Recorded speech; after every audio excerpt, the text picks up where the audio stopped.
I thought this was really interesting, and I recognize, there's a lot other stories to get to, but I think this is like a 30,000-foot view, big picture type thing that I think really is important and must be understood in the light of all of the tragedy and the response to Charlie Kirk's assassination.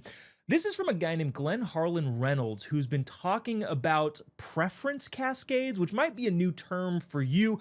I've been kind of like tangentially reading about it, about what it is, but I want to explain kind of what it is, but mostly read a long part of this article because I think this depicts exactly the attitude of the country in the wake of a terrible, terrible tragedy and what Charlie's assassination actually did for the culture and is going to do and continuing to do for the culture.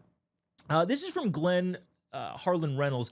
I've written before about preference cascades where large portions of the public, often a majority, conceal their views for fear of punishment, which is something we've all seen over the last several years, several decades even, only to reveal those views when some precipitating event takes place.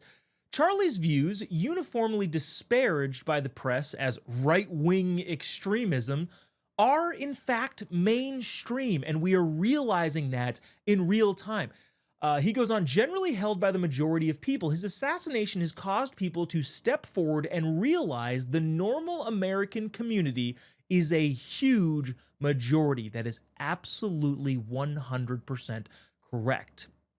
He was particularly hated for holding a mirror to the face of higher education, exposing the hate and hypocrisy on our campuses. For decades, faculty has purged the ranks of conservatives and libertarians. Faced with the intolerance of most schools, polls show that a large percentage of students hide their values to avoid retaliation from faculty and from the fellow students. Charlie chose to challenge that. TPUSA challenged people to engage and debate them. Effectively, what he's saying is that the majority of the country for far too long has been controlled by the minority who is very, very loud and has soaked up so much of the power.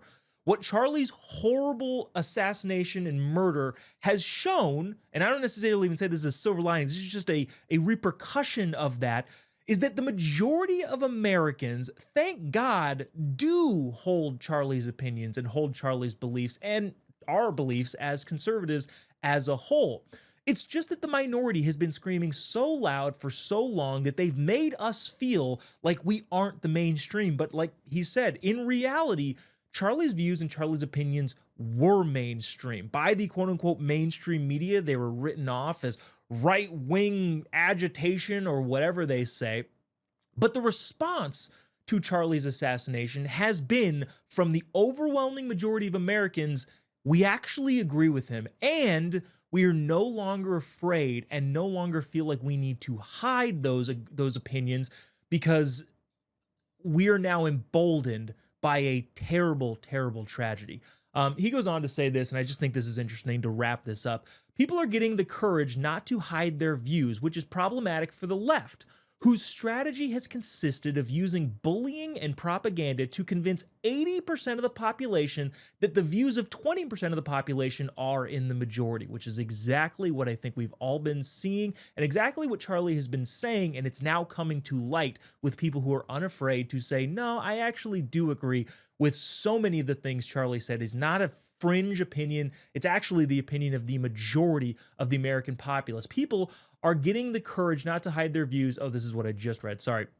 But he wraps it up saying, not anymore. Not anymore are the American people saying, it's going to be difficult for me on my college campus, or it's going to be difficult with my employer if I say certain things. Now, the 20% of the loud online minority is no longer in power, and the majority of us, the overwhelming majority of us that believe in traditional conservative American values are continuing and will continue to be emboldened again by a horrible, horrible tragedy. That is the inflection point, the turning point, if you will, from a 30,000-foot view. I recognize that this is something we've all kind of been aware of. We've all been noticing this, especially in the last 2 weeks.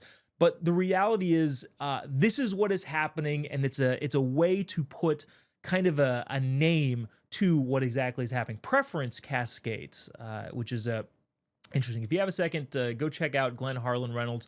I thought that was a fantastic description of, again, what we're all feeling, but it was kind of difficult to put into words what it is. So with that, keep that in mind. You are not the minority. We are the majority, and we will take back all of the vestiges of American culture that were stolen from us by people trying to convince us that we were the crazy ones.